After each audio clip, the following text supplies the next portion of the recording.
Did you ever feel those moments of, oh, I don't know if I can get through this? I still do.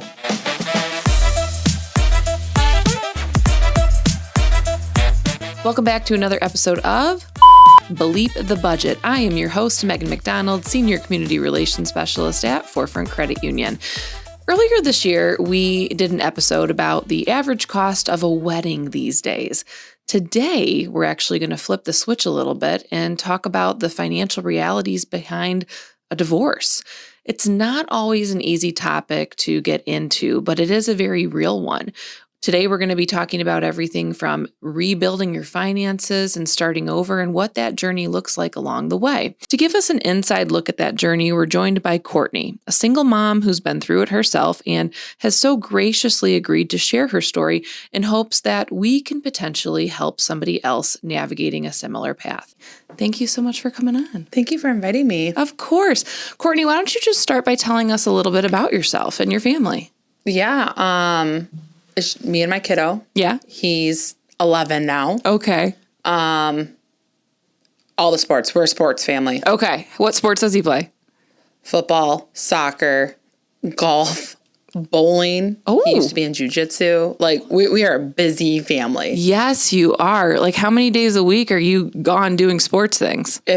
Fall is our busiest. Okay. Because soccer and football. Yeah. It'd be every day. Yeah. And thank goodness I only have one. The people who have three and do this. Oh my gosh. Being by yourself. Absolutely not. We just actually had an episode most recently that aired, and we talked about kid life, kid expenses. And that is one of my future concerns is like kid expenses and activities and the time and the money it takes. Stay out of hockey is what I'm told. Oh, okay. Travel hockey is... Yeah. Yeah. I didn't grow up with hockey, so I know nothing about it, but I have heard that. Yeah. All right.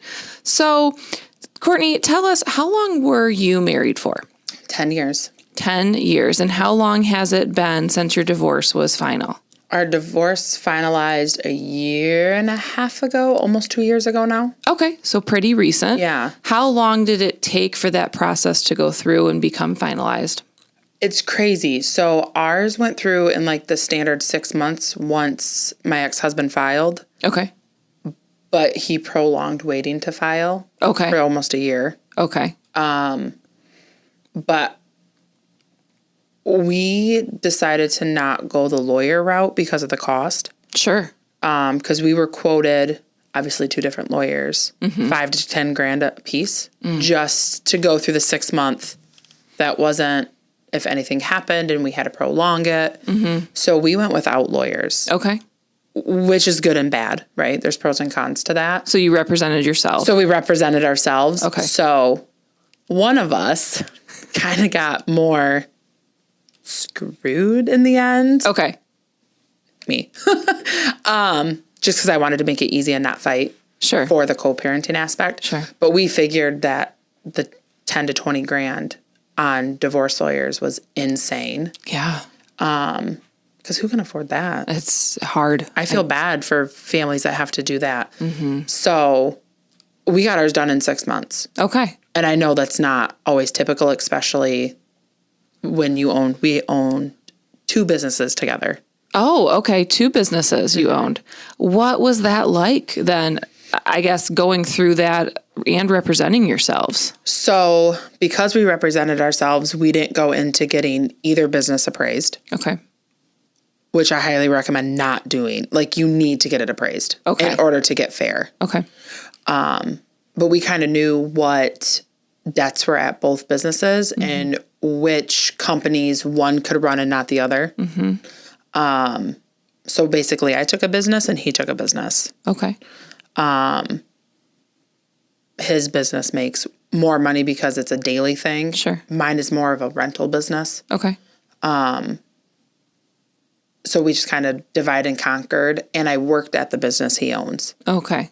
So I was getting a paycheck. Okay. And then I actually just left that business last fall. Oh, okay. So you continued working there. We tried. Okay. I was supposed to stay for another year. So this is where financial things come in. I was supposed to stay for a whole nother year, so I knew, and I was good, and my budget was all set.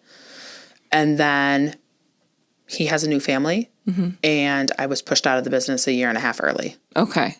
So not something that you were probably planning for then? Okay. not to find a new place. I did get bought out in our agreement of what I was supposed to get. But things happen. Even if you budget really well, it's hard to stay within your budget sometimes. So I had to find a job. I'd been at that job for 11 years. Yeah. So and the business I own is not at a place where it makes enough to support an income. Okay. Gotcha. Have you found something else since then? Yeah. Okay. Not quite where I was before. Sure. Pay-wise, but it's making do. Okay. And it's super flexible being a single mom. So I can still leave work the weeks I have my kid and go pick him up from school. He's been used to since he went to school. I can leave for school activities if I wanted to. I can go to sporting events. That's great. And just to find flexibility in itself is a huge benefit to, any kind of family, right? But especially single parents, because it's hard trying to show up for your kid and work a full-time job and be able to make ends meet. Yeah. I think that flexibility is priceless. It is. Honestly. So I was okay with taking the pay cut because of the flexibility it was going to give me. Okay. Looking back then, since you guys did not do this with lawyers, do you wish you had done it differently, or do you think it was still, because it sounds like you did have a few complications along the way, but are you still glad that you did it without lawyers? Sometimes. Okay. I would tell people if you can afford to get a lawyer, that's the best way to go. Sure. Someone who's going to fight for what you actually deserve. It's going to, for our case with the businesses, it probably would have taken a year or more. Yeah. Trying to appraise and then divvy things out as even as possible. Another reason I didn't want to go the lawyer route and deal with that is I wanted my co-parenting relationship to work better. And I wanted it as normalized for my son as possible. Yep. If that makes sense. Yeah. And I didn't want him to see us constantly fighting over who got the boat or who got this much out of a business, or if for some reason we couldn't afford to buy the other person out of the business, having to close that business or sell that business. Yeah. So I didn't want to disrupt his life that extreme as it was already. I moved out of the house. So there was already changes. Okay. Yeah. And that's tough enough on kids. So if you can go the lawyer route, it's great. But if you have reasons like me with you want to make that co-parenting relationship work, I would do it again to make my kid's life easier. Sure. Without having to deal with lawyer fees and stuff then, did you have, I know there's a lot of complications with cost of, what you gave up and, what he gave up and so on, but were there any out-of-pocket costs then without the lawyer fees in terms of going through the process of a divorce? There wasn't many fees going through the divorce. The only thing that we really had to pay was the appraisal of the house. Okay. Because that was the one thing that I had to be bought out of because I was on the house. And because we also didn't get the businesses appraised, again, this isn't the correct probably way to do it. Sure. We didn't have to pay for that because we didn't want to have to divvy that out that way. And so he literally took anything that was connected to his business and I took anything that was with this business. Sure. So there wasn't a lot out of cost for that, but for me moving out, I had to find a new place and fully furnish that place. Okay. So yeah, definitely out of pocket. So out of pocket that way. So I needed all new furniture, all new kitchen stuff, buying more clothes and things for my son. Yeah, I can't take all of it. So there was a cost there, which when you do get money from your house or from whatever you get in your divorce, that's helpful. But I know there's some people that walk away and there's no money given. Yeah. What is the cost for a home appraisal these days? I have no idea. Our home appraisal was like $600. It really wasn't a lot. Okay. Manageable then. It's manageable. And then it's obviously whatever you owe on it still. And I think he took the cost of what he had to buy out and like refinance the house. So his mortgage went up. Okay. To cover my cost. Okay. Of buying me out of the house. So I mean, it if it would have been vice versa, I would have had to taken on that extra, I don't know how much his payment is, but that can be an extra $500 to $1,000 depending on your house. Sure. That's a huge financial burden to somebody sometimes. Yeah. Huge. Yeah. Courtney, how involved were you in household expenses prior to your divorce? I paid all the bills. We had a joint account. Okay. We didn't have separate accounts for the longest time until the last couple of years. Okay. We finally opened our own, and I think it was just so we could have our own spending money without the other person being like, what are you spending money Sure. on? Yeah. But I paid all the bills out of the joint account. So you were pretty comfortable then with understanding what some of your expenses may be like then moving on as a single parent. Yeah, I think having that role in our relationship, and then I was the office manager for both the other businesses. Okay. So I paid all the bills and taxes and, government taxes. Okay. For both businesses. So I was very good with, hey, every week we should probably put away X amount of money. So when quarterlies or monthlies came up, it could get paid. Because sometimes when money's sitting in your checking account, you're just like, oh, I can spend that. Yeah. Not forward thinking. Yeah. In 2 months, you have to pay $6,000 in taxes. Yep.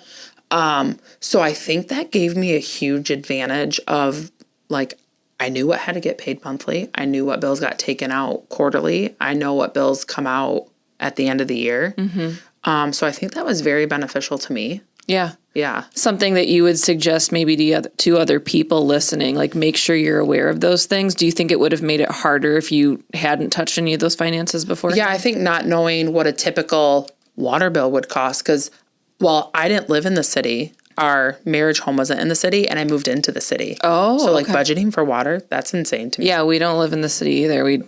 So you don't think about it, Nope. You have to pay water. But knowing what the internet costs and knowing about an average electrical bill or gas bill, a lot of people just don't know that. Yeah. To know to budget that. So I had already pre-done that. My ex-husband is a spender. Okay. So I've always had a budget, personal and business. Okay. So for me, that was definitely a benefit. Yeah. So sounds like the answer to my next question might be your water bill, but if there's anything else, please feel free to mention it. Was there anything that you suddenly were paying for and you were like, oh, this is what that costs, and you weren't prepared for it all? Anything at all that took you off guard? I don't think there was anything that took me off guard in a negative way. I think it was more of oh, I can't just go ahead and pay that. Or I can't just go ahead and buy that because I had to make sure I followed my budget more strict. There wasn't just a free flow of more, a whole nother, paycheck coming in. Some of it was a surprise to me in a positive way, my health insurance cut by half. Sure. Because it's just me. Mm-hmm. And he has a pre-existing medical condition. Okay. So our insurance was more expensive. Okay. When I got on my own car insurance, he has several speeding tickets and several things on his side. Okay. That made our insurance a little higher. So it actually made my insurance a little cheaper on my own. Sure. So for me, I actually got lucky in the opposite effect of, oh, I didn't realize it was going to be that much different. Yeah. What would you say was your biggest reality post-divorce when it comes to finances? Reality shock, I guess. So I'm very much a giver and donator. Oh, through great. Business and personal. That's awesome. Thank you for doing that. I'm a huge proponent of our community. Yeah. Not being able to freely give people back, because they've supported our businesses for 11 years. Mm-hmm. And not being able to give back as much or as often, or be able to go to events that help other things, having to completely cut that back. And that's just part of my personality of what I want to do. Yeah. So for me, that was really hard. But then even with my kiddo, not being able to go out to eat all the time, or not being able to go out to the movies all the time, or as often as we were, or go on family vacations. Because you just can't. You don't have that second paycheck. Yeah. So that is definitely, and it's hard to explain to them. So he's 11 now, so it was a couple years ago. Mm-hmm. So to explain, like, we have to save money, he would tell people that I didn't have any money. Oh, Lord. So that's embarrassing, right? Yeah. No, we have money. Like, we can pay our bills. We're doing okay. Yeah. But not being able to do that stuff or be able to explain to him in child terms. Yeah. Not that it's really their business, but to be able to explain how things are different. Yeah. And not be able to be like, yeah, we can do that. And then them get super bummed. That just breaks your heart. Did you find a good way to explain that to him and to, kind of still have him look forward to things like that, even if they weren't happening as often? He understands it more now. Okay. And he can kind of see the differences of how his dad lives compared to me now. And I think he likes the thought of budgeting a little bit because he gets excited for more, like, bigger things. Like, we can spend this money now, or we can save it up in X amount of time or X amount of months. We can go to Florida. Sure. So I think he gets a little excited for it. And he realizes now, too, that he can't ask me necessarily for the $100 pair of shoes. But he can ask Dad for it. Like, he kind of knows who can afford it a little bit. Sure. Whether that's a good thing or a bad thing. But honestly, it takes the stress off me a little bit because having to tell him no all the time is heartbreaking. Yeah. So he's starting to realize, and I don't see it as like him trying to be conniving or spoiled, but he just knows which parent can afford his football cleats every year. Yeah. And which parent might not be able to. Sure. Has that been hard, kind of splitting those expenses? Have you guys had any, frustrations with that? Or has it been pretty even keel and easy to get through that when it does come to child expenses? Most things are pretty even. We'll split if one of us says, "Hey, we want to do this. Would you split it with me?" Yes. My kid had to get a retainer and braces, and we split that. Okay. But like, I hate golf. I'm sorry for your golfers out there. I have ADD. I can't sit out there. That's okay. My kid loves golf now because his dad's into golf. Okay. And his dad knows I dislike golf. Sure. And his dad won't even ask me. So he's in golf league, PGA for kids. Okay. His dad covered that whole cost of his golf clubs, of the program, and didn't ask me for anything. Okay. He's like, yeah. So then I just kind of covered football this year. Gotcha. Obviously not even. No. The golf stuff was a little more expensive, but he didn't make a big deal of it. Okay. Which was kind of nice. I have friends that split completely 50-50 when it comes to any extracurriculars. Mm-hmm. And then I have friends who one parent pays and one doesn't because they can't. Yeah. Or the kid goes without being able to do those, which is a bummer. Yeah. Maybe that's like a new nonprofit that needs to get started. Yeah. Helping kids pay for sports. Yeah. Put that in my repertoire for later. Okay. I like it. So for me, I got lucky. And I think part of it, I go back to this is why I wanted to make sure co-parenting was more solid than my financial situation because I wanted to co-parent. Mm-hmm. Not saying our co-parenting is, the best, but when it comes to this kind of stuff, you're trying. This is why I wanted to do it this way. Yeah. Well, I can say thank you from a divorced child's perspective. My parents got a divorce when I was a kid, and they did the same thing. They focused very heavily on co-parenting and, getting along with one another through the process so that me and my brother didn't suffer in that sense. So thank you for doing that. I think it's huge. It is. I had the opposite. Did you? I'm sorry. Yeah. So I had the parents that hated each other and made sure we knew they hated each other. Yeah. So that is definitely not good for anybody. That you think you're ever going to get divorced. Yeah. But that is definitely what I modeled opposite of. Good for you. So good for you. That's awesome. Courtney, what was the first big money decision that you had to make for the first time post-divorce? Where I was living. Okay. So I didn't stay in the house. Mm-hmm. Which is fine. Yeah. And looking for apartments that would fit my budget. A lot of people know that rentals right now are not cheap. Mm-mm. Or to even find them, right? Mm-hmm. And I wanted something that resembled a home more, but maybe not a house, because I know those get taken up first, are the ones that are actual houses that people rent out. So I was able to find, it was like a duplex kind of. Okay. So it was a 2-bedroom, 1 bath. It had a 1-stall garage and it had a little basement in it. And that was still $1,500 just for rent. That wasn't any of my utilities. Ugh. So that was like a major expense. That's a lot of money when most people's mortgages aren't that much. Right. So my budget had to be completely redone. And then a year later, I bought a house. Oh, okay. Good for you. So just over a year later. So that was like another huge, and my mortgage is like the exact same that my rent was. But you have, I mean, it's yours at least. And now it's mine. Yeah. And it's a house, and it's not a duplex, that you're sharing with other people around. And right. We got to have a garden for the first time in 3 years. Oh, that's so we bought awesome. all the vegetables. Oh, that's awesome. And my kid loves doing that. Oh. So as much as like being able to rent was great, knowing that wasn't mine in 5-10 years. Yeah. It was kind of hard. Or if something happened to that duplex, like you don't have anywhere to live. Right. So it's not like your insurance is paying for you to rebuild or putting you up in a hotel or Airbnb until they fix it. Like knowing that if anything happened, that's not yours. Yeah. So that was hard. Yeah. But you were prepared a little bit in the sense still because you handled the bills prior. I handled the bills prior. So you knew rough ideas of mortgages, at least, for what you would be getting into. Yeah. I don't think I realized how expensive renting would be. Like that it would be, I was thinking like $1,000 at most for something nice.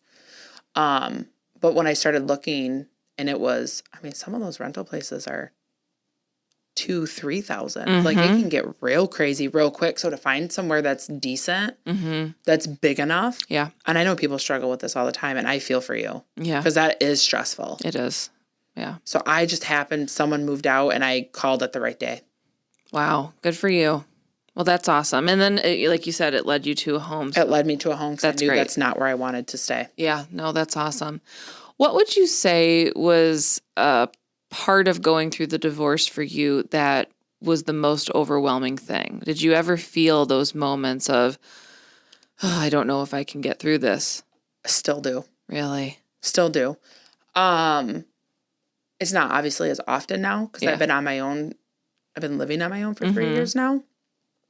But there was times where like, it'd be just easier if you got back together. If you just dealt with it. Yeah. Just figured it out. Yep. You wouldn't be as stressed as you are now. Financial burden is very exhausting. You don't think it is. And then trying to live your life exactly how it was before and what you're used to is a huge reality check, which is also super stressful. So there's still times like, man, I wish because we live differently. Not that I live bad, but to see that things that his dad can do with him that I can't do. Yeah. It's sad. Having him call you excited they went on a vacation and you not be a part of it or be able to give him that same experience. It's devastating. So there are still times, and like we haven't been together since the end of 22. Okay. So it's been like 4 years. There's still times that I feel that. So it doesn't just fully go away. No, I can't imagine it would. What gets you through that when you're feeling those things? I don't have any family up here. Okay. All my family's downstate. It was, if I didn't have friends up here and the tight-knit community that I built over the last, 16 years, no way. My friends were definitely a rock for me multiple times. And I actually had 2 of my friends going through a divorce around the same time. Oh, wow. Obviously, their stories are different, but we were still able to like get the kids together and have mom time and have those conversations. So that was not saying go look for another divorced friend while you're going through a divorce, but it just, you realize how many people are actually going through it and you just try not to talk about it. Like we were very private. People still think we're married. Oh. When we run into people, they're like, oh, you're divorced. Mm-hmm. Yeah. You didn't publicize it. Nope, we didn't. We didn't put it on Facebook. Obviously if you watched our Facebooks, you would know. Yeah. He has a whole nother family. Yeah. But it's just not something we publicized. We kept it private, which was helpful. Mm-hmm. So you weren't getting bombarded, especially as business owners and, people who are involved with the community. Yeah, without my friends. And then I think I called my mom sometimes really late at night because she obviously went through a divorce and was a single mom of 4. Granted, it was different. Yeah.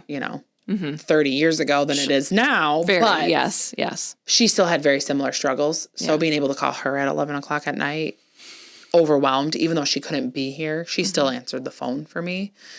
So we could talk it out. Moms are good for that. Moms are good for that. Thank God. Shout out to the moms. Shout out to all the moms.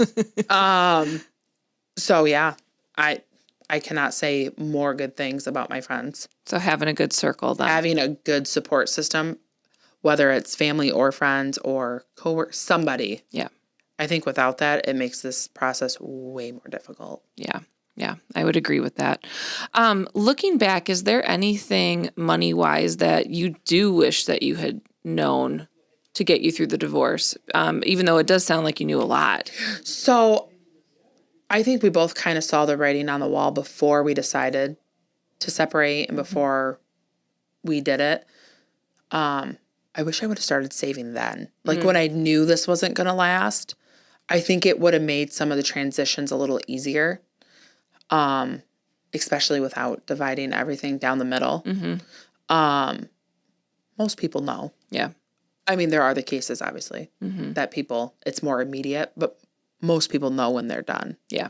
And when you have your significant other who's a spender and not a saver, there is no savings. Yeah. So I wish I kind of would have started saving my personal money a little sooner, just to prepare me for the lifestyle change. So I didn't have to be so drastic, maybe. Okay. But then being able to get through, like, I can go do this for a little bit or do that, and maybe didn't buy an $800 couch, maybe bought a $600 couch, that type of thing. Yeah. Like cut the spending a little more places just to make me more comfortable for a little longer. Yeah. Saving is important. You don't think it's as important as it is, but it definitely is. It absolutely is. Yes. What, on that note, what is one financial mistake that you made, that you wish you hadn't along the way during that transition?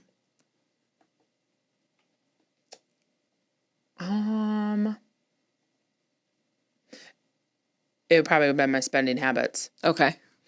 Definitely. Yeah. I spent probably money on some stupid stuff that I shouldn't. Okay. Or do you want to share some of the stuff you bought? It wasn't anything bad. I like to spend money on other people. Okay. That's really nice. It is really nice, but not when you're going through a divorce. Yeah. Yes, you want to give your friends a massage for their birthday, but maybe you could have bought a bottle of wine and, Gotcha. a little back scratcher instead. You're a good friend to have. I know. I've been told I'd make a good husband multiple times. Maybe I'm looking the wrong way. No, I've always been like that. My mom's like that. We're just a very, big-hearted. That's great. So maybe, again, not spending so much and probably saving. Okay. So not being so frivolous. Yeah.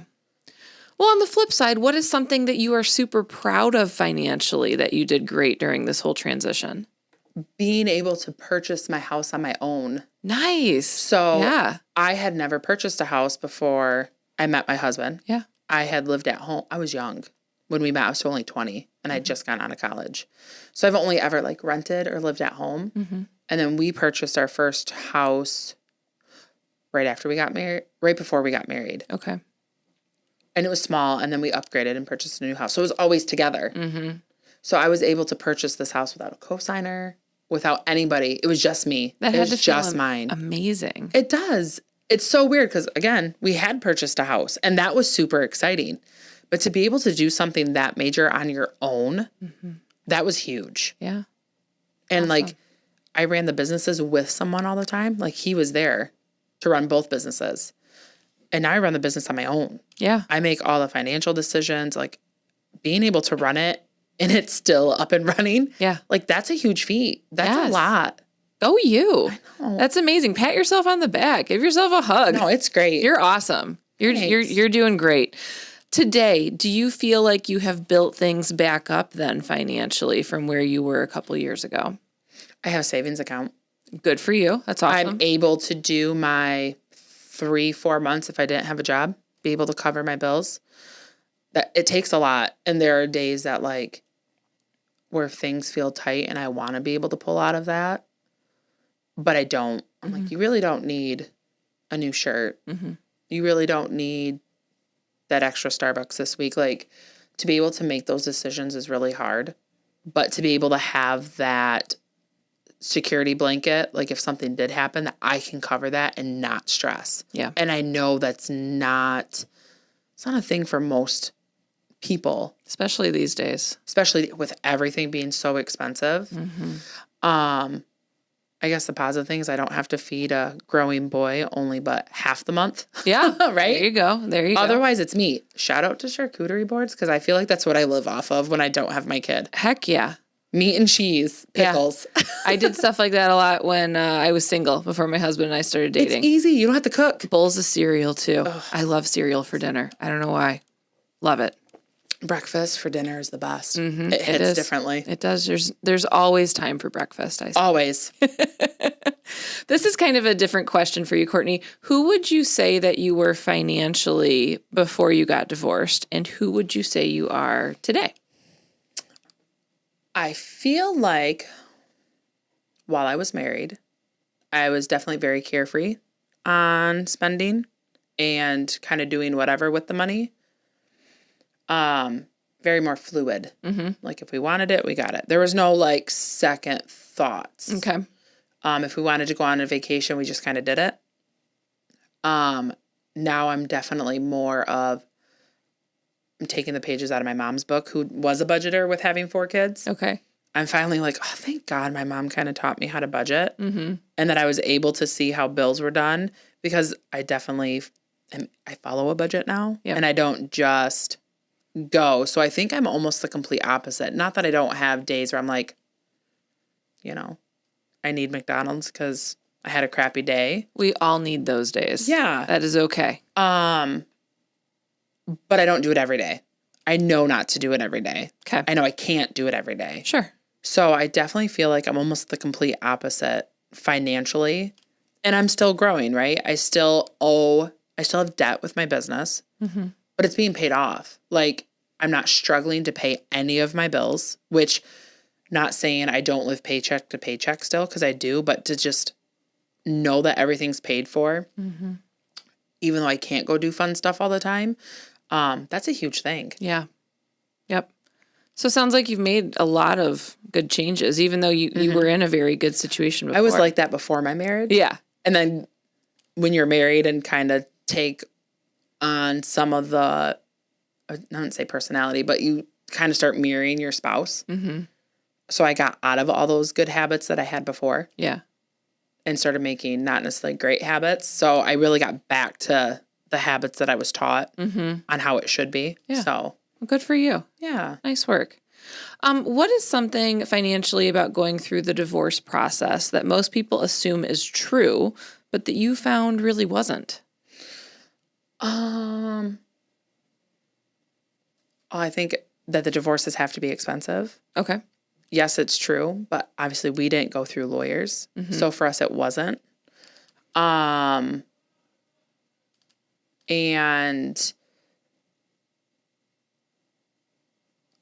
we also don't do child support. Okay. So when we first filed, like, it's usually the dad that has to pay child support. But they wanted me to pay child support. Okay. And it was something stupid like $42 a month. Oh. It was so dumb. Yeah, that seems like... So we opted out of child support. Okay. And that's kind of how we split things. So I feel like some people think it's all on the dad all the time. But it can be on the mom. Yeah. Sounds like even if it doesn't make sense for it to be on the mom. Right. So it's definitely not true. But divorce doesn't have to be expensive if you are open to not wanting everything. Like, I didn't want everything. I didn't want the house. I didn't want the toys. I think the more you want, the longer it takes, which becomes super financially expensive. I think you go at it as a realistic point of view and make sure those kids are the focus. It's not as expensive as you think it is. Yeah. Because the main goal, right, is to be happy. Yep. Not debt-free or financially set for the rest of your life. Right. Or you got all the toys. Like, right. Haha, they don't. I think if you put yours and your kids' happiness, if you have kids, first, I think you can make your divorce fairly inexpensive. It's great, great piece of advice. Wish more couples out there would listen to that. I agree. Yeah.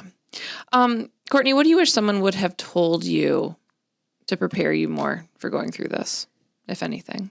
That it is okay to grieve a marriage that failed and know it's not necessarily you failing. That it's okay to wish things could be the same or wish it back. And that, yes, it's going to be a struggle, but most people are strong enough to get through all of it, whether financially or mentally or whatever. Most people, men or women, are going to be strong enough to get through it. And if you can just make it through the 6 months to a year, you got it. Yeah. That's the tough part. That's the tough part. The first few months are the hardest, definitely, especially right after the divorce. Like, you sign the papers and you're like, yes, I'm free. And then you're like, oh, I'm real single. Like, real single. I don't have someone to call when like my truck breaks down. Like, yeah, I can't call my ex-husband and say, I don't know what to do. Right. I mean, I have. He doesn't always love when I call him, but he's there, you said. Sometimes. Okay, that's good. Sometimes. Good. Now that he is with someone, it's less appropriate, and I find it less appropriate for me to just call. Sure. I have other people I can call. Yeah. I've accumulated a couple friends' husbands that might get random phone calls. Like, that's okay. Hey, I don't know how to fix this. Yeah. Like, my drill doesn't work. Like, the screw's not going into the wall. What do I do? Which is nice, to have, again, friends that are able to help you do the random stuff like that. Yeah. That's good. Well, I know we don't know each other very well, but I can tell by talking to you, you are a very strong woman. So appreciate that. Good for you for, making that choice for yourself and for your family. And you're doing great. I appreciate that. I have to tell you that. Sounds like you're doing awesome. Last question for you. If you could go back and give yourself one piece of financial advice before the divorce, what would it be? Save more money. Okay. Definitely. Whether it's before the divorce or during the divorce or after the divorce, saving as much money as possible. It just makes it so much easier. And don't prolong that divorce for no reason. It just gets more expensive when you have to keep retaining those lawyers. Yeah. Even if you have to use lawyers, don't drag it out for a year or two. It's not worth it. It's not worth it financially to spend that kind of money. That's money you're not getting anything out of it. I was going to say, you don't get a house out of it. You don't get a car out of it. You're not getting a child out of it. Right. Like, you're prolonging it because you want to win. You want to win. You want to feel better than your spouse or whatever it is, or stick it to them because of the circumstances. It's not worth that financial debt that you could put yourself in by paying for it. Yep. Great advice. Courtney, I can't say thank you enough for being so brave and coming on the show and spilling out all of this stuff. Because again, I know it's not easy to talk about. It's not like we go into life and we fall in love, we get married and expect that we're going to get a divorce. It's not something that you're striving for. So it's hard That's to talk definitely about. not a goal. No, it's not a bucket list item. No. So thank you so much for being willing to come on the show and talk about all this. I hope that anyone who is listening is getting a little bit of advice out of it, because I do think you had some great insight though. So if I can just help one person, that makes my palms sweating this whole time worth it.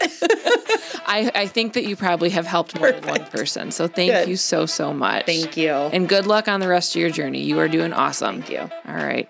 And thank you so much for tuning in to another episode of Bleep the Budget. Catch you next time.